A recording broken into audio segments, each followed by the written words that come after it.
Joining me now, Kentucky Senator Rand Paul. Senator, thanks so much for being here. You're, of course, a senator, but you're also a doctor.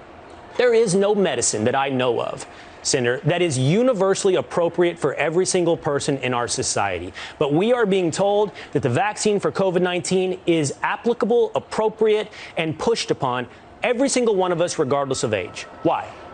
This is a direct result of Dr. Fauci's big lie. The big lie is that we have no natural immunity. So 100 million people in America got COVID, unfortunately, but they survived. 100 million people survived. They have immunity. But if you don't count them, you don't think that we have reached herd immunity. So they have to keep pushing. They can't, they've gotten most of the adults they think they're going to get. So they have to push us on children because they think they're not yet at herd immunity. But in reality, Dr. McCary from Johns Hopkins and others who look at the data, myself, look at the data, we think we're at herd immunity because the daily incidence has gone almost to nothing. The daily deaths is way down. And if you count natural immunity, really you are well up to 85% of the public probably now has immunity. But you have to count natural immunity. But if you discount that, then there's this pressure to inoculate children.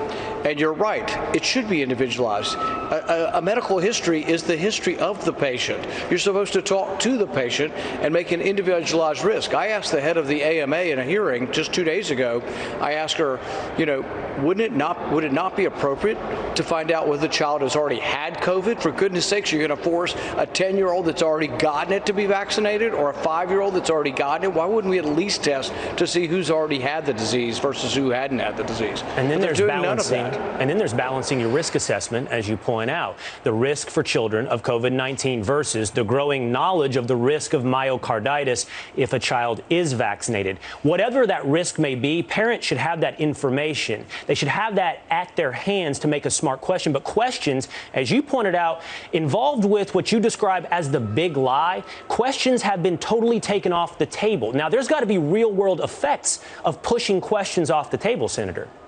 Well, and see, the thing is children are different than over 65. So over 65, it's my opinion that any risks from the vaccine are less than the risks of the disease, because the disease is bad, it's deadly, it has serious consequences over 65 for a significant number of people. Maybe 1 or 2%, maybe 3 or 4% over 65 have significant problems. Under age 25, though, the death rate is 1 in a million. So the standard for safety is going to have to be different for children than it is for 65-year-olds. You could accept some risks for 65-year-olds, and they're taking it voluntarily of their own free will. They see the risk and they see the disease and their friends that have died from it, and they're like, I'm taking the vaccine. But for your 5-year-old who is more likely to be struck by lightning and die, they should prove and let us know what is the risk of myocarditis. If it's 1 in 100,000, that's rare, but that's more common than 1 in a million from COVID. So you'd have to balance the risks on this. But we don't know yet the risks of the myocarditis, and they're not letting us know. They're not studying it. They're also not studying or releasing how does the vaccine do in people who have already had the disease. We know you get a greater immune response, but is there a greater complication rate? Could we have a lower dose of the vaccine for children? Could we let them have 1 vaccine instead of 2? None of these things have been studied. All of them should be studied in a thoughtful way, but it's all about submission. Dr. Fauci is an elitist like the rest of these people. You must submit. Do not think.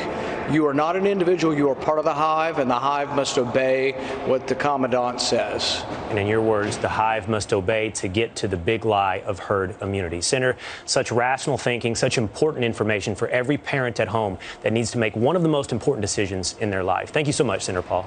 Thanks, Will.